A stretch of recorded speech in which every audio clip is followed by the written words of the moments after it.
Good afternoon, I'm Baku and you're watching A News. Now the major stories making headlines today. Donald Trump confirms that the United States will decrease its tariffs on Chinese goods. The International Monetary Fund cuts growth forecast for most countries in the wake of century-high U.S. tariffs. Series of earthquakes shake buildings in Turkey's Istanbul.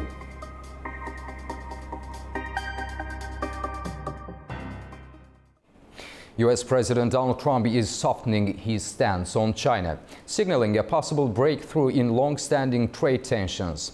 Trump says that U.S. tariffs on Chinese goods will be nowhere near the 145% figure and will be substantially lower. The decision comes after Beijing warned other nations against making trade deals with America, which might impact China. Now, Trump says he's making good progress with the country. At levels that nobody's ever seen before. 145% is very high, and it won't be that high. It's not going to be that high.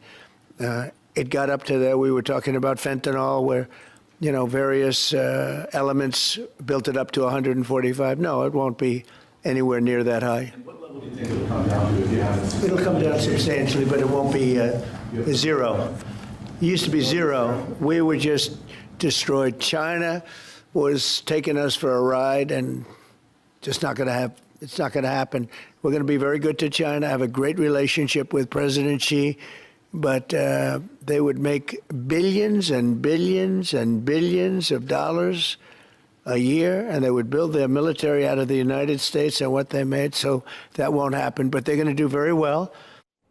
Ministry spokesperson of China, Guo Jiakun, accused the United States of continuing to exert extreme pressure, even as it tried to reach an agreement, saying that was not the right way to deal with China.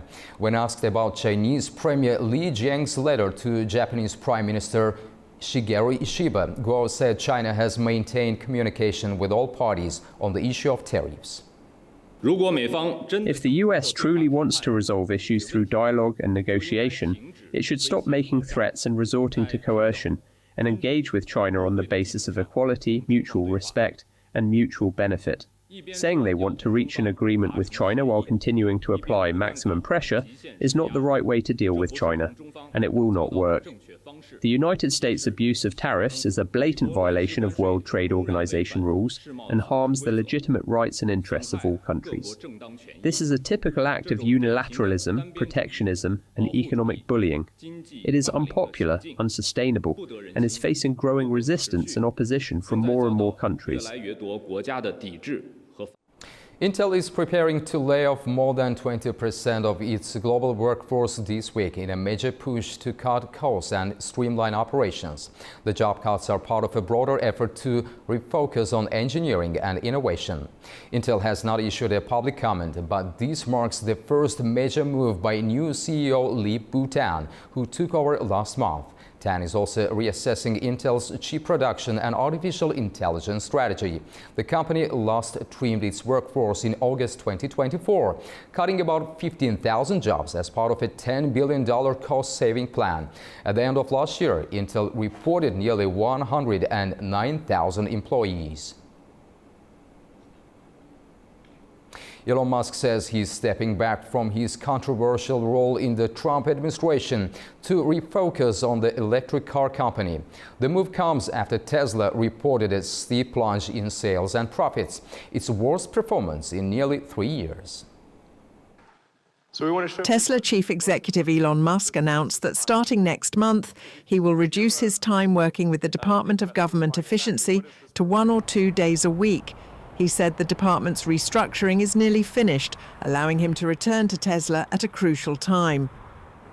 This move follows disappointing results for Tesla, with a 9% drop in overall revenue and a 20% decline in automotive income. The company also sold 50,000 fewer vehicles than the year before.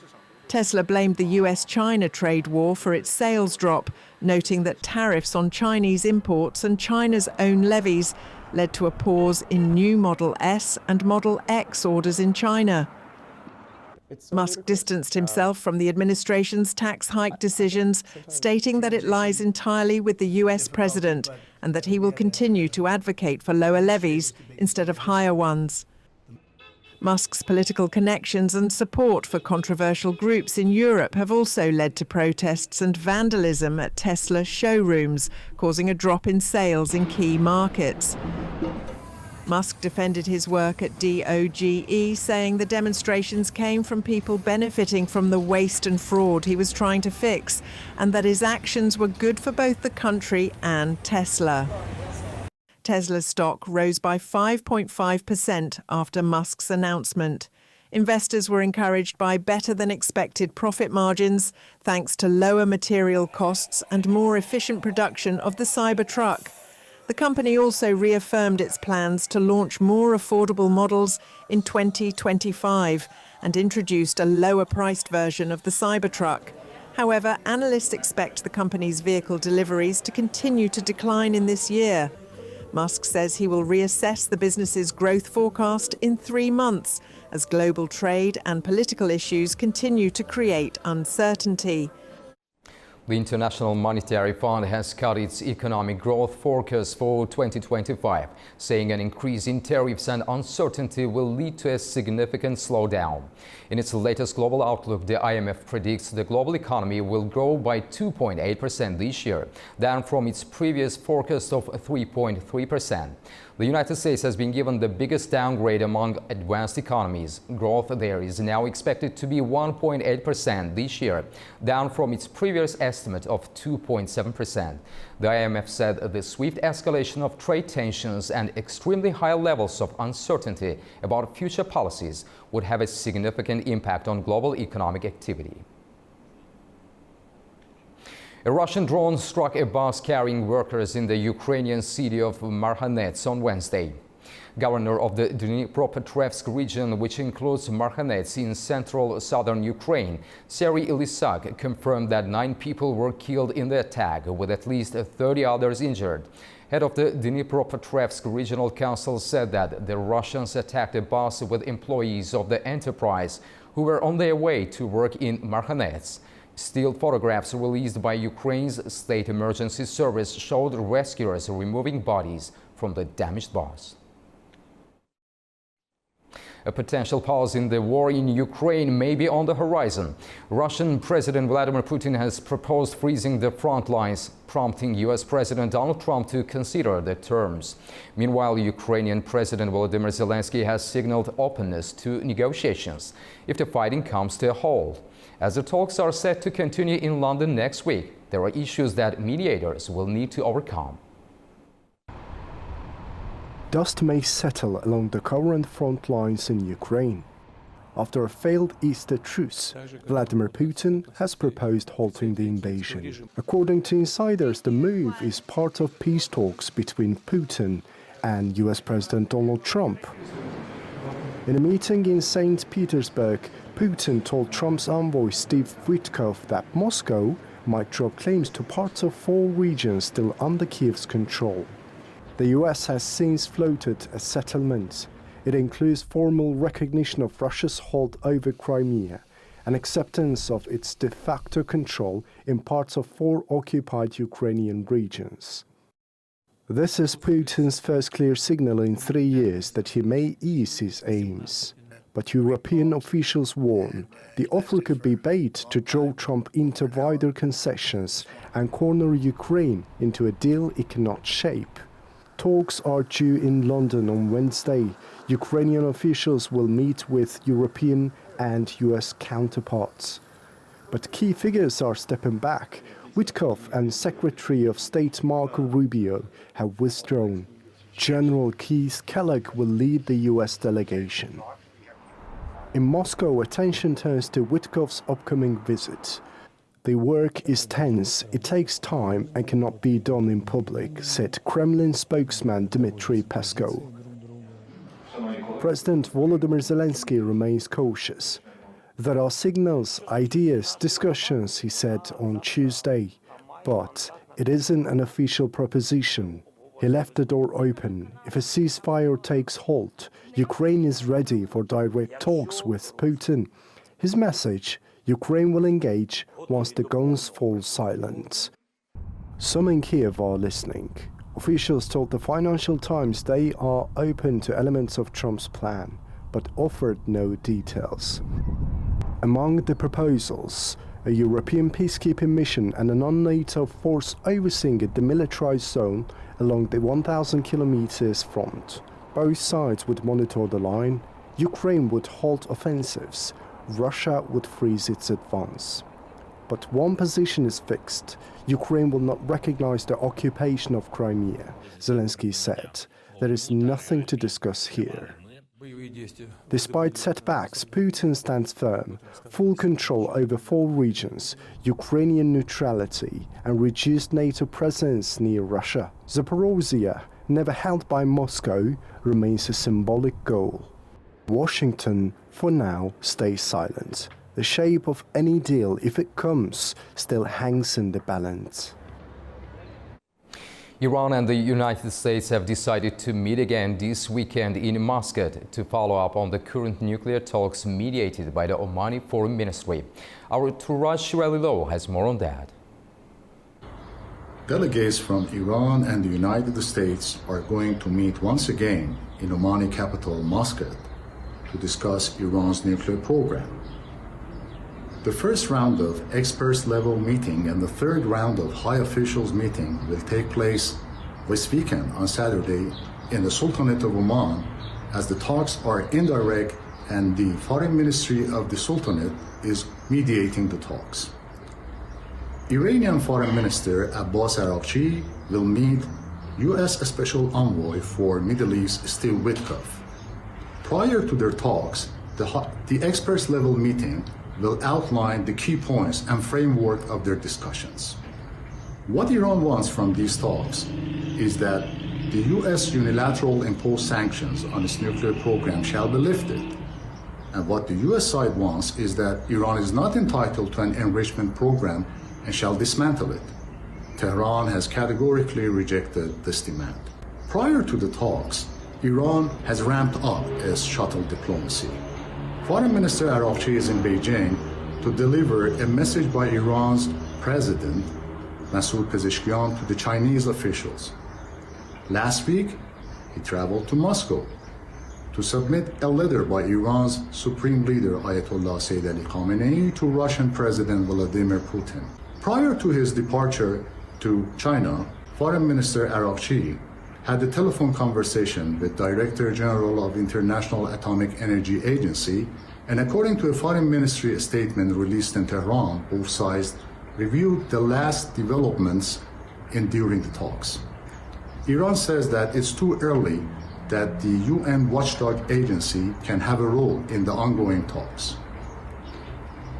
Turaj Shiralilo, reporting for A News TV, Tehran.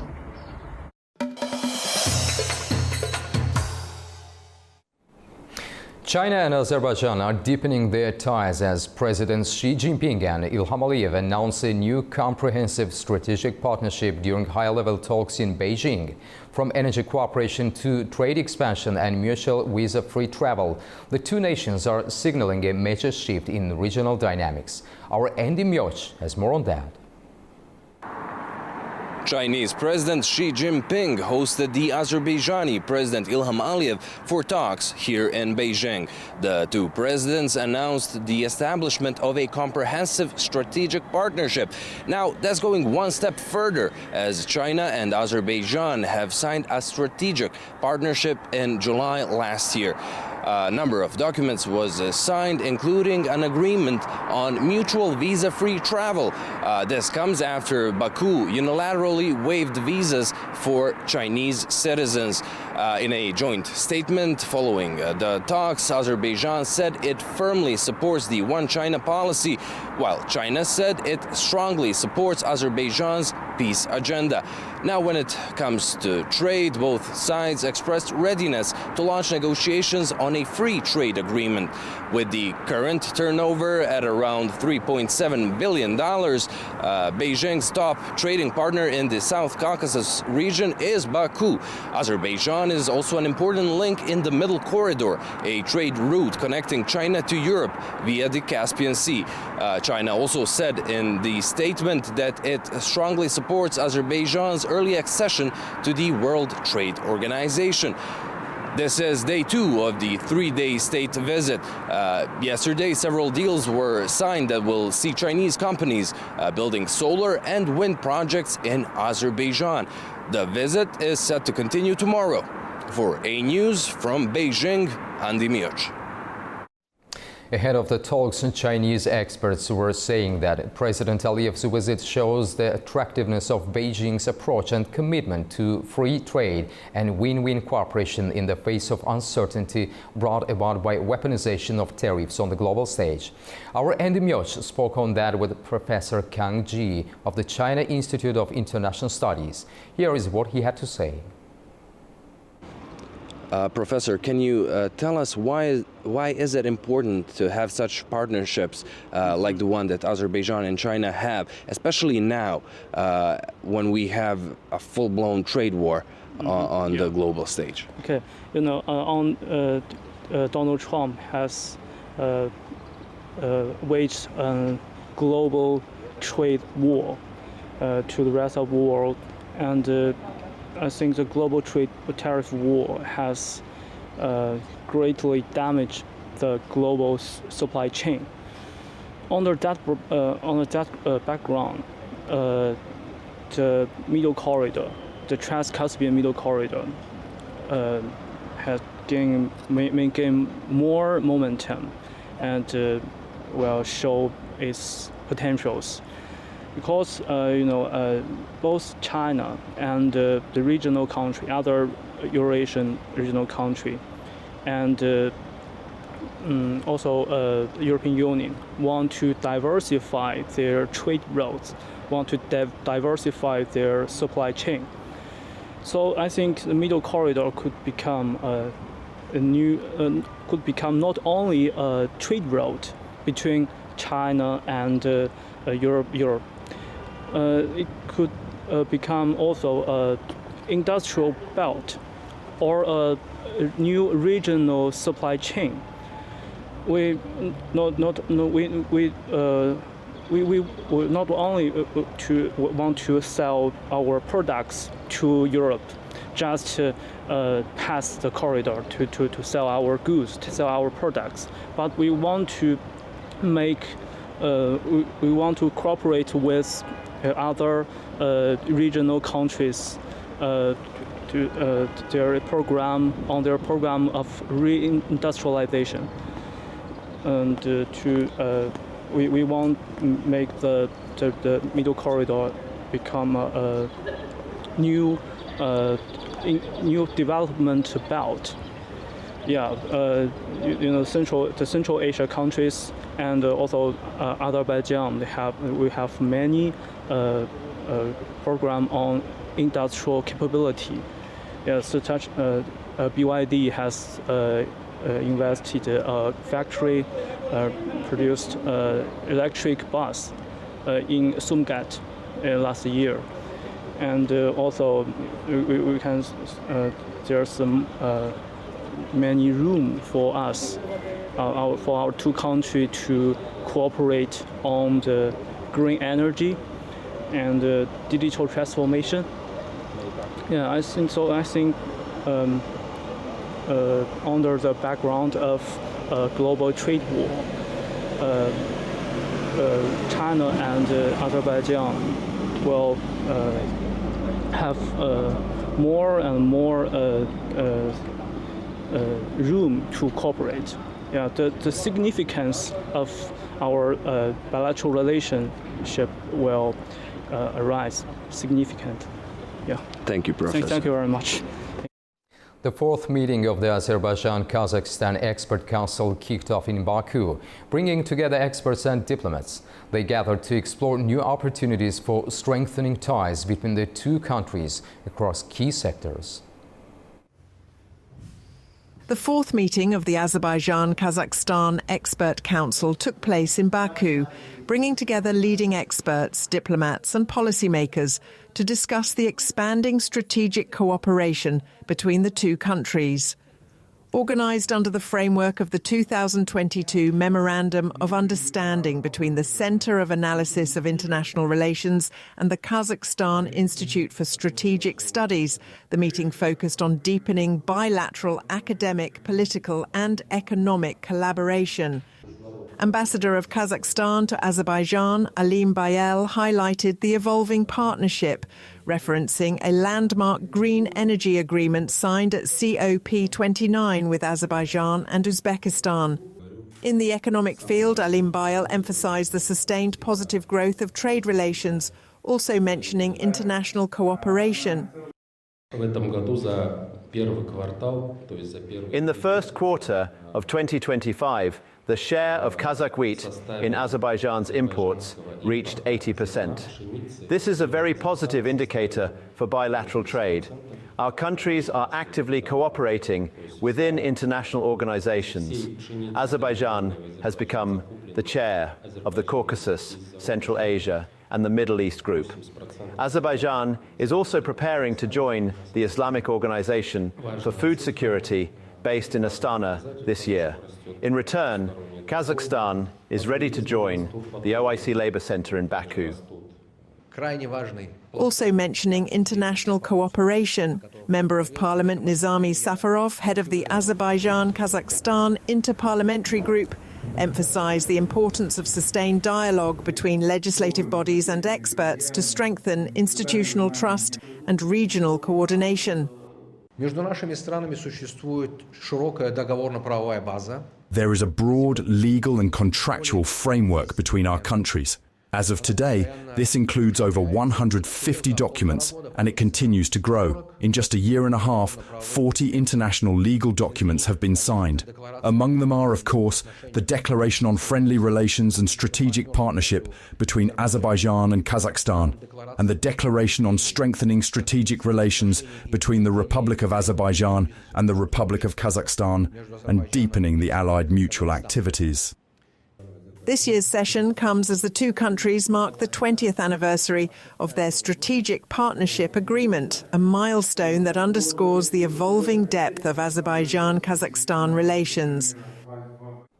As climate change, agriculture and water management become pressing challenges for Central Asia, regional cooperation in space data could hold the key to sustainable solutions. In an exclusive interview with A News, Mukitin Ibragimov, Deputy Director of Uzbekistan's Uz Space Agency, detailed how joint initiatives with countries like Azerbaijan are laying the groundwork for a future shared space data platform. If we talk about our cooperation with Azerbaijan specifically, we started with the signing of memorandum in 2022. It was signed in Tashkent, by the way. And from this time, we started our very productive cooperation. Last year, we've signed an agreement on monitoring the salinity of the soil. It was a small pilot project between the Space Agency of Uzbekistan and Azerbaijan, but it was dedicated for capacity building and as a product to see the level of salinity of the soil. So this is directly has a connection to the environmental topic you've touched. In Azerbaijan's capital Baku at ADA University, preparations for the first edition of A News Talks are all set. The topic of the talk will be AI and how it's influencing the way we work. Our Katie Wilson has more. Good afternoon from Ada University. I'm here in this auditorium is looking amazing, and that's because we're all set up for the very first edition of A News Talks. Now, what is A News Talks and why have we been talking about it this whole time? You're probably asking. Well, A News is bringing together innovators and future leaders from across Baku to discuss groundbreaking topics such as how AI is influencing the way we work. Now, from the event, which is taking place this afternoon, you can expect panel discussions, keynote speeches, and of course, the opportunity for our audience to get involved and ask questions. Now, if you're watching at home and you're wondering how you can get involved, well, I'll be bringing you the highlights from across today, and very soon we'll be broadcasting the full edition of the very first A News Talks. So stay tuned, it's going to be great. A series of powerful earthquakes has struck near Istanbul, rattling the region and prompting emergency responses. The tremor, which was also felt in neighboring provinces, has raised concerns over structural safety and public well-being. 8 earthquakes struck Istanbul within a single hour on Wednesday, sending residents rushing into the streets and prompting officials to mobilize emergency response teams across Turkey's largest city. The strongest tremor registered at 6.2 magnitude in Istanbul and occurred at 12:49 p.m. local time off the coast of Silivri district in the Marmara Sea, according to Turkey's Disaster and Emergency Management Authority. The earthquake struck at a shallow depth of 6.9 kilometers. Authorities reported that the tremors were felt not only in Istanbul, but also in surrounding provinces. The second largest earthquake measured 5.9 magnitude, while the smallest registered at 3.4 magnitude near Gbekepe. Pakistan and Turkey have reaffirmed their commitment to deepen and diversify bilateral cooperation. Prime Minister Mohammad Shehbaz Sharif and Turkish President Recep Tayyip Erdogan met in Ankara on Tuesday, where they laid out a vision for stronger ties across energy, technology, security and more. Pakistan and Turkey say they will continue to foster, deepen and diversify the bilateral strategic cooperation between what they say are two brotherly countries. Pakistani Prime Minister Mohammad Shehbaz Sharif and President of Turkey Recep Tayyip Erdogan met in Ankara on Tuesday. Prime Minister Shehbaz Sharif said his visit to the historic and vibrant Turkish capital enabled both nations to review progress on the targets set during the 7th Pakistan-Turkey High-Level Strategic Cooperation Council meeting held earlier this year in Islamabad. The two leaders pledged to transform those targets into tangible actions, with a focus on enhancing joint efforts in energy, IT infrastructure, and mineral development. I am absolutely confident by the grace of God that through our joint efforts, we will achieve the mutually agreed target of enhancing our bilateral trade to $5 billion. Defense and security cooperation remains a pillar of Pakistan-Turkey cooperation. I express my sincerest gratitude to my dear brother President Erdogan for Turkey's unwavering support on the Kashmir issue and reiterated our support to the people of Turkish Republic of Northern Cyprus. We agreed to continue our close cooperation in multilateral forums, including UN and OIC. President Erdogan expressed Turkey's strong interest in investing in joint projects in Pakistan and called for the promotion of mutual investment and the establishment of free economic zones. He also highlighted the importance of regional peace and stability, noting that Ankara and Islamabad act in complete harmony on key issues. He also announced new collaborative steps with Azerbaijan and Pakistan, signaling a trilateral partnership aimed at furthering mutual growth and strategic cohesion. A major international exhibition at one of Europe's most iconic landmarks has become a huge success story for Turkey. Culture and Tourism Minister Mehmet Nuri Ersoy says more than 6 million people have visited the Gbekepe exhibition at the Coliseum in Rome since it opened in late October. The ancient site, often dubbed the world's oldest temple complex, is being promoted as a global cultural brand. The exhibition titled Gbekepe, The Enigma of a Sacred Place, has drawn more than 6 million visitors since it opened at the Colosseum in Italy on the 24th of October. The final count is expected to reach approximately 6.4 million by the end of the run next week. Turkish Culture and Tourism Minister Mehmet Nuri Ersoy says that showcasing Gbekepe in such a prominent venue has played a key role in boosting visibility for Turkey's cultural heritage.